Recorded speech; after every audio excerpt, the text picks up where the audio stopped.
my perspective of life. You need protection in life. You believe in the devil or you believe in the Christ. I was blind to your sight. I was stuck in illusions. I put my pain in my music, my nigga. Think about how to heal your body or regenerate the body. And see, this is the thing. Regenerate. We got to regenerate our souls, our bodies, our energy fields, everything else. So it's a new experience. It's like, you know, even me with all my sort of craziness, it's like, there's a lot of magnesium in the heart for a very, very specific reason. This is the pump that pumps the liquid around your body. This has to have magnesium in it to keep it soft. Magnesium, what it does, it's a softener. Like, for instance, the magnesium in your adrenal glands is to calm them down, and the sodium excites them. Magnesium is something that relaxes the muscles and calms things down. So the reason why there's a lot of magnesium always stored in your heart is so that the muscle always has the flexibility in it that it needs.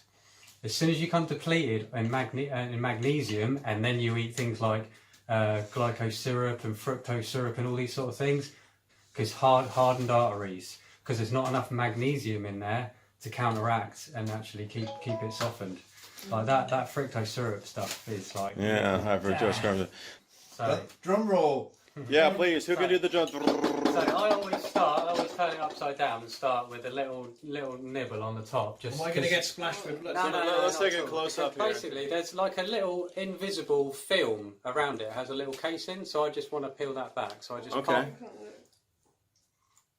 pop that. Okay, cut it back. Cut it back. And Okay, cut it off.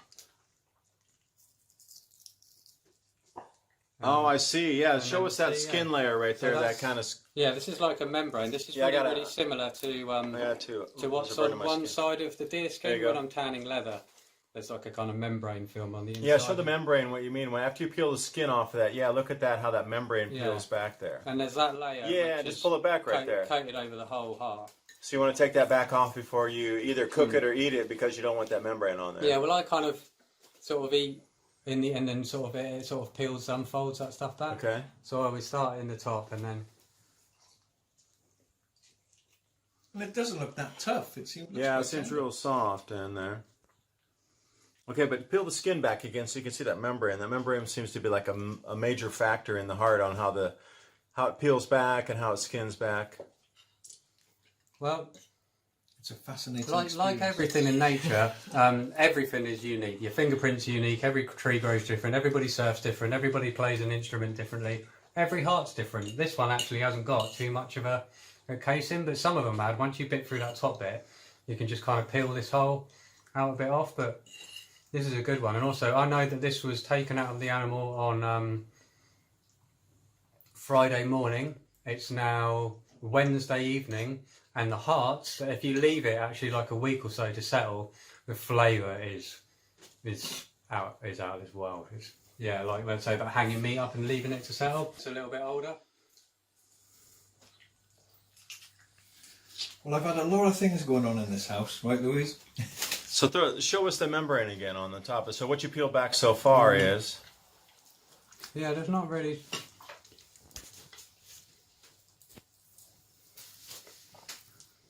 I mean, this is interesting here, obviously. Where you yeah, I mean, are you going to really try to cook that and eat that part? Or you won't cook it, but I mean, can you eat that part in there? It looks really fatty. Are you going to eat down into the fat layer? You can eat the whole thing. Every single bit of it. And I bet after you've eaten that, you wouldn't want much more food. That's it, you're done. You could go 2 days without food after eating that. Yeah, that's how nutrition is. Realize that eating this thing raw apparently has as much nutritional value as full 2 days of your meals. So look at the Native American traditions. When I talked about drinking the blood of the deer, when I talked about eating the different parts of the deer raw after they came back from their hunting parties. I mean, this would have been it. That's why they split the heart. And massive nutrition in a small amount of space for days. Fatty. Yeah. That's quite tender, yeah. So the meat around the bottom part of the heart is absolutely beautiful.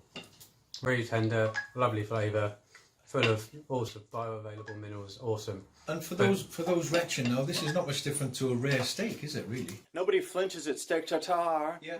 Yeah. Or like incredibly rare. If you're going to order in a restaurant, rare steaks. Really posh. Posh, but this is rude because you're eating a heart. Again, it's about framing. So This is lamb heart tartare. Hell yeah. Lamb heart at all. How much would this be at a town? Well, Yeah, right. If you were going to go to a restaurant, how much would that cost? $100. Cost you for the Yeah, tartare and good the? point. Yeah, good Whether you point. get the fancy spoon to dig it out of the cup, but here we have right from the source. $100. How much was that? £1. Yeah, 1 pound. Not even that, about 87p for like you know, for the most nutritional thing you can find on the entire planet anywhere under £1. Yeah, because they do throw. I found that they threw away the livers as well. So you know, if you know how to cook liver and prepare liver, hey Jamie Oliver, thanks for the liver recipes. You can make liver taste amazing, and it costs nothing because people don't want that. They want the prime cut of the, you know, under the rib on the T-bone or whatever it is. But there's so many parts of the animals that are thrown away that could be incredibly delicious, prepared correctly. And you know, looking at livers as well. The you talked about the blood and all the nutrition in there. Livers are heavy. Anyway, if anyone's sort of thinking of toy with the idea of maybe a bit of liver, then cook it in apple cider vinegar. But for any people out there who are steak fans who love the fat, who love that bit of strap, that strip of fat on the steak, people fat lovers, go and get a heart, because this fat around the top that looks all bumpy, weird and gross, this is the tastiest fat ever. It just melts in your mouth like butter. Wow. It's so good. It's just there's no chewiness to it, nothing. It is just